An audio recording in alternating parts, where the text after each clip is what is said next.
जब आपके गुर्दे बिल्कुल काम करना ख़त्म कर देते हैं तो आपको किसी न किसी किस्म की रीनल रिप्लेसमेंट थेरेपी की ज़रूरत होती है। पिछली एपिसोड में हमने डिस्कस किया पेरिटोनियल डायलिसिस। आज की एपिसोड में मैं आपको बताऊंगा कि हीमोडायलिसिस के बारे में जो आप जानते हैं वो इनफ नहीं है।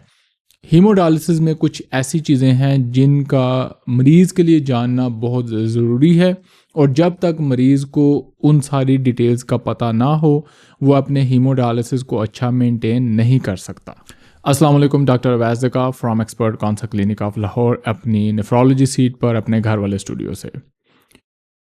पेशेंट अक्सर हीमोडायलिसिस करवाने चले जाते हैं और उनको पता ही नहीं होता कि हीमोडायलिसिस है क्या चीज़ है, किस तरह होना चाहिए, कितना होना चाहिए और कैसे होना चाहिए। सबसे पहले हम चलते हैं कि आप हीमोडायलिसिस तक पहुंचते कैसे हैं।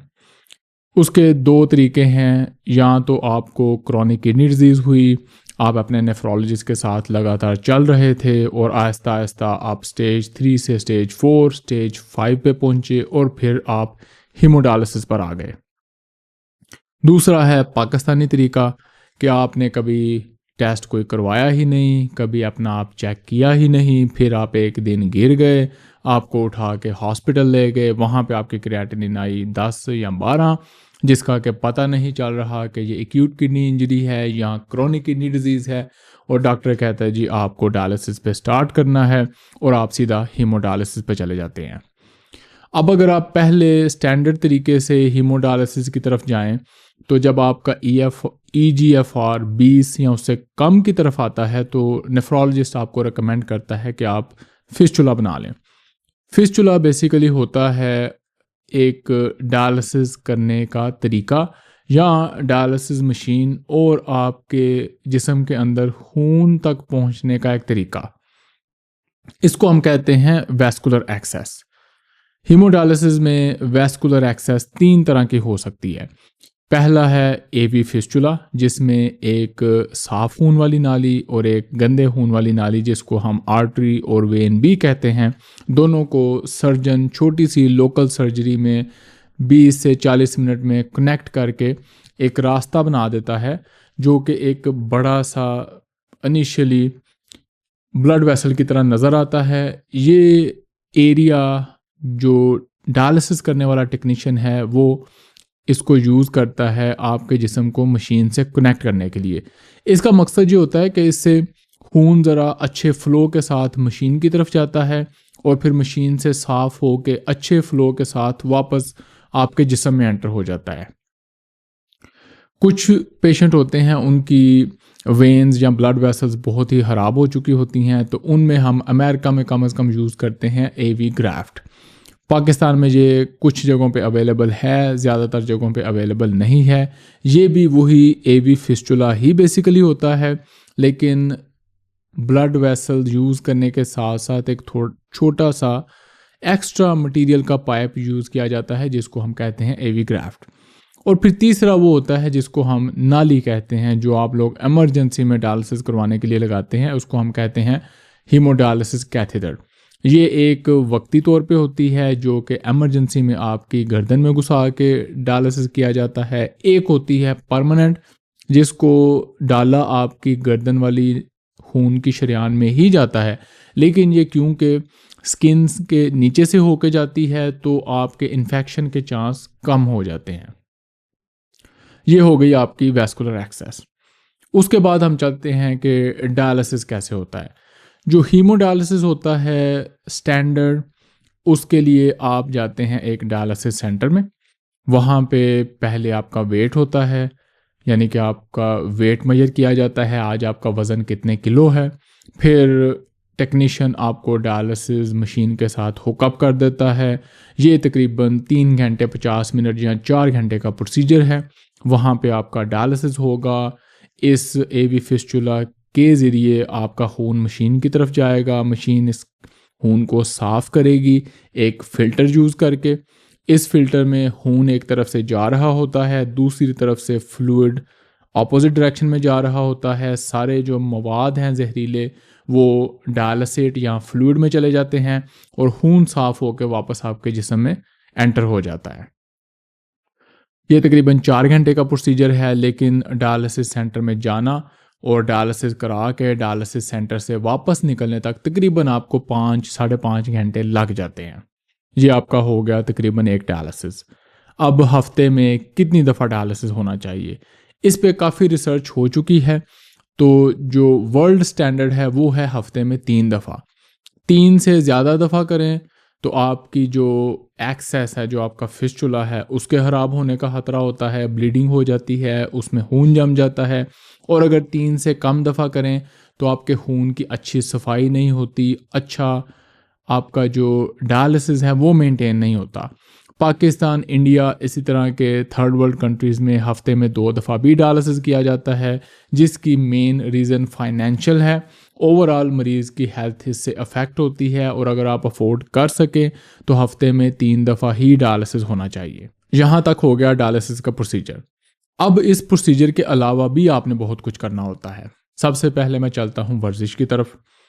डायलिसिस के मरीज़ को अपनी वर्जिश रेगुलर मेंटेन करनी चाहिए, कम अज़ कम वॉक, और वॉक के अलावा अगर आप इंटरेस्टेड हों तो छोटी मोटी वेट ट्रेनिंग, छोटी मोटी कार्डियो भी आप कर सकते हैं। मेरे कुछ पेशेंट सिंपली डंबल या जो बेसिक पुशअप्स हैं या स्क्वाट्स हैं वो करते हैं, जिससे उनकी ओवरऑल सेहत बड़ी अच्छी रहती है। फिर आपने खुराक में कुछ परहेज़ करनी होती है। उसमें सबसे पहला नमक आपने मुनासिब मिकदार में लेना है। पानी आपने इतना पीना है कि डायलिसिस वाले दिन पहुंचने तक आपका वज़न 3 किलो से ना बढ़े। नॉर्मल इंसान में देखें, जब आप पेशाब बना रहे होते हैं तो जितना मर्ज़ी पानी पिएं वो पेशाब के ज़रिए आपका निकल जाएगा। डायलिसिस वाला पेशेंट जब पेशाब बनाना बंद कर देता है तो वो सारा पानी उसके अंदर ही रहना है। उसके अलावा जो आपका खुराक का पानी है वो भी जिस्म के अंदर रहना है।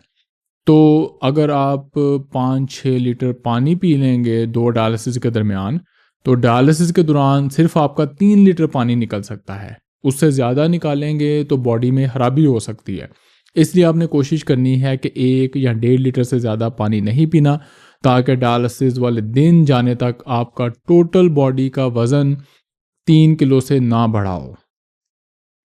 फिर आ जाता है खुराक में प्रोटीन आपने डायलिसिस के पेशेंट के तौर पर ज़्यादा लेना होता है, तकरीबन 1 ग्राम पर किलोग्राम ऑफ बॉडी वेट। अगर आप 70 किलो के इंसान हैं, 70 किलो आपका वज़न है, तो पूरे दिन में आप कम अज़ कम 70 ग्राम प्रोटीन लेंगे। उससे भी ज़्यादा आपको लेना चाहिए, अप टू 1.2-1.4 ग्राम पर किलोग्राम। तो 70 किलो वज़न के बंदे का इस हिसाब से तकरीबन 100 ग्राम प्रोटीन बन जाएगा। ये बड़ा अहम है, ये आपने अपने नेफ्रोलॉजिस्ट से ज़रूर डिस्कस करना है।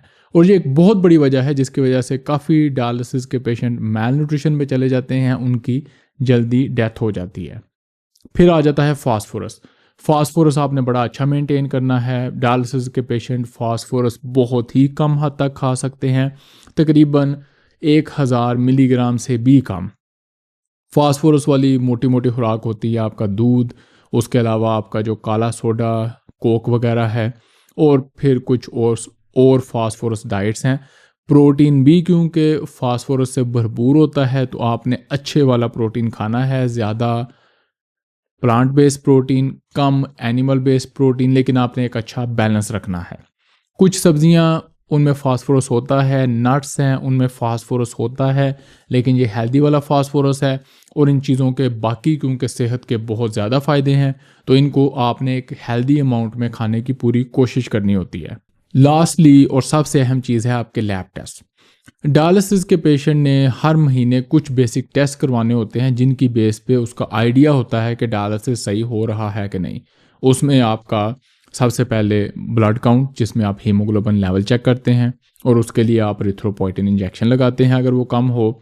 फिर आपका फास्फोरस लेवल, उसको भी आपने मैनेज करना होता है। आपका पैराथायरॉयड हार्मोन, आपका कैल्शियम, सोडियम, पोटेशियम, ये सारी वो बेसिक चीज़ें हैं जो कि एक डायलिसिस के पेशेंट ने तकरीबन हर माह चेक करनी होती हैं। हर माह नहीं तो मे बी हर दूसरे माह। लेकिन जब तक आपके ये नंबर कंट्रोल में नहीं होंगे, डायलिसिस और कुछ दवाइयों के कॉम्बिनेशन के साथ आप एक अच्छा डायलिसिस मेंटेन नहीं कर सकते। और यही वजह होती है कि पाकिस्तान में हमारे डायलिसिस के पेशेंट बस लगे जाते हैं, क्योंकि उन्होंने ना कभी ये नंबर मॉनिटर किए होते हैं, ना उनका कोई ब्लड प्रेशर चेक करता है, ना उनका कोई वेट मैनेज करता है, ना ही उनको कोई हेल्दी लाइफस्टाइल की इंस्ट्रक्शन देता है। एपिसोड को ख़त्म करते हैं इस मैसेज के साथ कि डायलिसिस सिर्फ हफ्ते में 2 दफ़ा डायलिसिस सेंटर जाने का नाम नहीं है। आपने अपनी खुराक, अपनी वर्जिश, अपने लैब टेस्ट, अपनी दवाइयाँ, इन सब को मेंटेन करना है।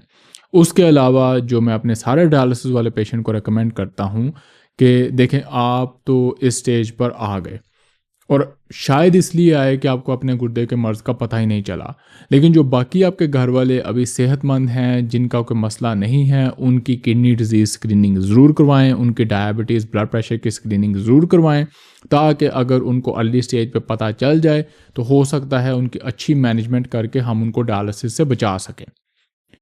खैर, आपकी ओपिनियन, आपके कमेंट्स, आपके एक्सपीरियंस का इंतज़ार रहेगा। आपका डायलिसिस कैसा चल रहा है? क्या आपको डायलिसिस के बारे में ये सारी इन्फॉर्मेशन पहले पता थी? किस हद तक पता थी और आप इस पे किस हद तक अमल करते हैं? आपकी ओपिनियन का इंतज़ार रहेगा। मुलाकात होगी अगली एपिसोड में। इस टॉपिक को हम एक्सप्लोर करते रहेंगे, यानी कि कैसे डायलिसिस को अच्छा मेंटेन किया जा सकता है। और मुलाकात होगी अगले एपिसोड में। अल्लाह हाफ़िज़।